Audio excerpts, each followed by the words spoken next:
ایک بھائی کا سوال ہے کہ اللہ تعالیٰ نے مجھے بیٹی عطا کی ہے اور میں اس کا نام امیمہ رکھنا چاہتا ہوں، تو کیا امیمہ نام رکھا جا سکتا ہے؟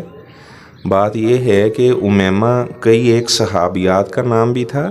سیدنا ابو ہریرہ رضی اللہ تعالیٰ عنہ ان کی والدہ کا نام بھی امیمہ تھا، تو لہٰذا آپ اپنی بیٹی کا نام امیمہ رکھ سکتے ہیں۔ انشاءاللہ آپ کے گھر میں اس نام کی بہت زیادہ خیر و برکت ہوگی، کیونکہ آپ صلی اللہ علیہ وسلم نے اللہ تعالیٰ سے دعا کی تھی، یا اللہ قیامت تک جتنے بھی ایمان والے آئیں وہ ابو ہریرہ سے بھی محبت کریں، ابو ہریرہ کی والدہ کا جب نام سنیں تو اس سے بھی محبت کریں۔